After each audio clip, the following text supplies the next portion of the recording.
século XX foi uma era da história marcada por muitos conflitos, embates entre as grandes potências, avanços tecnológicos, um novo método de processo industrial e pela era de ouro do capitalismo. Mas não apenas. Afinal, se tem algo no século passado que merece ser lembrado, são as suas diversas revoluções, que aliás são sentidas até os dias de hoje. E para a surpresa de muitas pessoas, a região do Oriente Médio é um exemplo cabal disso. Hoje vamos falar de uma revolução que mudou toda a forma de comportamento de uma das civilizações mais antigas do planeta, a civilização persa.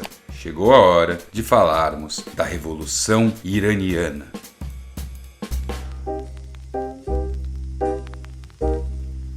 Bom, o Irã é um país muito antigo, mas muito antigo mesmo. O Império Persa foi uma grande potência na antiguidade e a região se manteve, em geral, bastante bem durante toda a Idade Média.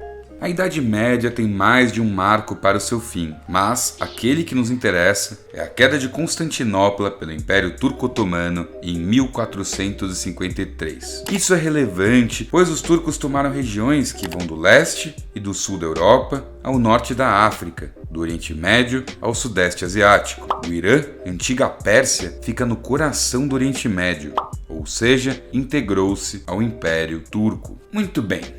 O país viu então o seu despertar para o século XX sob uma dinastia chamada Qajar, uma dinastia de sangue turco que governava ininterruptamente o país desde os idos do século XVIII. E é bem aí que o negócio começa a ficar complicado. O século XX foi muito marcado pela influência das potências coloniais no Oriente Médio, certo? Muito bem. Certa vez, lá pelo começo da década de 20, um jovem monarca chamado Shah Ahmad Shah Qajar teve um problema que é muito corriqueiro para líderes que vão cair: pouco apreço das tropas e relacionamento distante com as potências hegemônicas. Dentro do exército imperial, havia um alto oficial em franca ascensão chamado Reza Khan. Ele era ligado com tropas coloniais europeias, muito bem visto por seus subalternos dentro dos quartéis e estava descontente com seu soberano. E qual foi a solução encontrada por Reza Khan? Ele usou as tropas leais a ele para depor o Shah. Reza Khan, de forma metódica, virou a pessoa mais poderosa do país em 1925, quando foi proclamado Shah. Com a mudança de dinastia, alterou-se o sobrenome para Pahlavi. E essa nova dinastia tinha um caráter secular fundamental para entender o Irã moderno. Afinal de contas, ele urbanizou e iniciou um processo de industrialização do país, levando o Irã numa rota de tornar-se uma grande potência local. Só que, ali pela década de 30, começou um problemão. A relação com os islâmicos xiitas acabou por ser bem conflituosa. O Shah era secular e tentava distanciar-se o máximo que podia da liderança das mesquitas, o que irritava os ayatolás. Ayatolá, dentro do mundo islâmico xiita, são lideranças religiosas máximas que descenderiam diretamente do profeta Maomé. Bem influentes, guardem isso. Bom, o Shah Reza, cada vez mais, mostrava uma postura independente das potências mundiais, que naquela época eram basicamente a Alemanha nazista e o Império Britânico. Quando chegou a Segunda Guerra Mundial, teve um ponto de virada no desenvolvimento do Irã, pois o Shah Reza declarou-se como neutro no conflito. Só que isso viria a ser um problema em 1941, com a aliança formada entre Londres e Moscou. Visto que o Irã, em termos de logística, é um ponto-chave para ambos os países.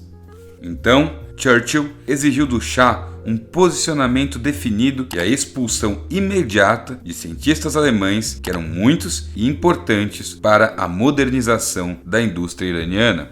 Ele, claro, recusou, então acabou sendo preso pelas autoridades britânicas e, eventualmente, optou por um exílio na África do Sul. E é justamente aí que a nossa história fica interessante. Afinal, a Segunda Guerra acabou e surgiu todo um novo arranjo mundial, o da Guerra Fria, no qual o Irã acabou sendo um ponto-chave. Em Então eles levantaram lá um famoso Estado fantoche. Ainda durante a Segunda Guerra, havia emergido um herdeiro para ser o novo imperador persa, Mohammed Reza Shah Pahlavi, filho do antigo Shah. E um novo Irã, próximo do Ocidente, nasceu, e com ele a tentativa de modernização nos seus processos fabris, a introdução de ainda mais novas tecnologias, além de ter aberto o país aos costumes ocidentais. O novo Shah aumentaria ainda mais seus poderes em 1953, com uma espécie de golpe após o gabinete de ministros nacionalizarem os recursos minerais. O governo persa se tornou um estado despótico, onde os poderes se concentravam basicamente no Shah. Entretanto, ao mesmo tempo que isso fazia com que o Irã tivesse um distanciamento do Reino Unido, ele acabou encontrando um parceirão, os Estados Unidos da América, o que levou a uma agitação interna. Afinal, secularismo, processo fabris com tecnologia e precarização da mão de obra fortalecem dois grupos, os religiosos e os operários comunistas. Rapidamente, ambos os grupos perceberam que dava para fazer ali uma aliança não lá muito ortodoxa, uma aliança esquerda fundamentalista xiita. Como era um contexto clássico da Guerra Fria, a titia União Soviética deu uma olhadinha e pensou: puxa, olha só que bacana. Muito bem, neste contexto, um sujeito começa a ganhar força com a população iraniana, Rollah Mousavi Khomeini. Ele ficou para a história como Ayatollah Khomeini, pai da Revolução Iraniana. Mas, nessa altura, ele era só um clérigo que, por sua insubordinação, fora mandado ao exílio em 1964. Ao mesmo tempo, o Shah, apesar da sua veia autoritária, continuava com medidas bem ocidentais. Esse período ficou conhecido como a Revolução Branca de 1963, que deu direito político às mulheres, fazia uma reforma de redistribuição de terras, abria o mercado e viajava o mundo, logrando o sucesso do seu Irã forte e amigável aos interesses do Ocidente. Isso irritava os clérigos e aumentava a popularidade do Ayatollah. Ao mesmo tempo, o Shah reprimia manifestações contrárias a seu governo, perseguia inimigos e simpatizantes dos ideais socialistas, além de ser constantemente questionado por seus inúmeros abusos de direitos humanos. Aí o papo foi mais ou menos: olha, cara, eu não gosto dessa Revolução Branca aí não. Pô, cara, eu também não gosto muito não. E aí? E aí foi o seguinte: o Irã era um país brutalmente desigual e a camada mais pobre era justamente a mais religiosa e fã do Ayatollah. Além disso, muita gente considerava que a cultura ocidental era ruim para o Irã e tinha que parar. Então, a União Soviética se colocou como uma espécie de fiadora do movimento, lembrando que o governo do Shah era ostentador, extravagante, gastava muito dinheiro com bobagem e, principalmente, era altamente corrupto. A verdade é que grande parte do suor iraniano era basicamente gasto nas loucuras do Shah. Olha só que bacana. Nos Estados Unidos, um governo republicano de Nixon Ford, muito amigo do Shah, garantia a sustentação do regime, mesmo com o crescente aumento de presos políticos e da repressão.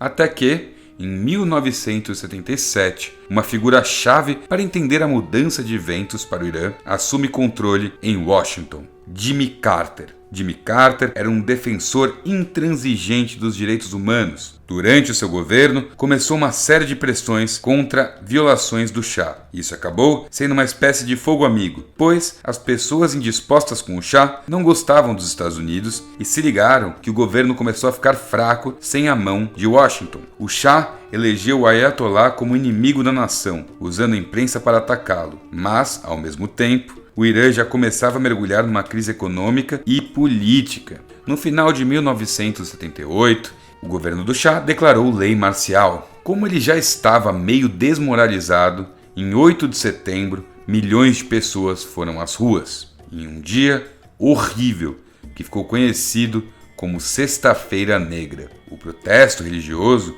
que tomou conta de Teherã terminou muito mal. Os homens do monarca persa simplesmente abriram fogo contra os revoltosos. Muita gente morreu, incontáveis foram feridos. Foi ali que o Shah mostrou o que ele era, um assassino. E, bom, pegou mal para todo mundo envolvido inclusive os Estados Unidos. A partir dali, o Irã virou uma espécie de ponto de conflitos internos, com uma quase guerra civil acontecendo. Isso até o dia 16 de janeiro de 1979, quando o Shah decidiu tirar férias e sumir do país para nunca mais voltar. Estava elucidada a Revolução Iraniana. No dia 1º de fevereiro, aclamado, Khomeini, o Ayatollah, desce no aeroporto de Teherã para ir para os braços do povo, em uma recepção que contou com milhões de pessoas. A partir dali, ele seria a chave para o início de uma república islâmica, baseada no Corão e em permanente estado de revolução. A união entre os fundamentalistas religiosos e os socialistas havia dado certo. Na república fundada pelo Ayatollah, ele seria o líder supremo vitalício, assim como os ayatollahs que viriam após, e o povo teria a oportunidade de escolher o presidente da república via voto, só que ele seria a segunda figura mais poderosa do país. Para muitos, isso foi o início de uma ditadura religiosa perigosa, para outros, o marco de uma revolução vitoriosa de aspirações anti-imperialistas. O fato é que o Irã, até os dias de hoje, é um dos países mais importantes do mundo e um importantíssimo ator internacional no Oriente Médio. Essa aliança ainda hoje é objeto de estudo, assim como a própria revolução. Mas é claro que não termina aí a história do Irã. Na verdade, pelo contrário, ainda existe muita história para a gente te contar. Só que, infelizmente, meus queridos e minhas queridas, só vou poder contá-las num próximo vídeo. É isso aí, galera. Eu espero que vocês tenham gostado desse conteúdo. Se você gostou, deixa um like, compartilha, manda para as pessoas. Se ficou alguma dúvida, comenta aqui embaixo. Quem sabe a gente não responde. E se você gosta do canal, se você gosta do conteúdo que eu faço aqui, considere se inscrever e ativar o sininho para receber todas as notificações. E acima de tudo, muito obrigado por nos assistir. Um gigantesco abraço e tchau, tchau.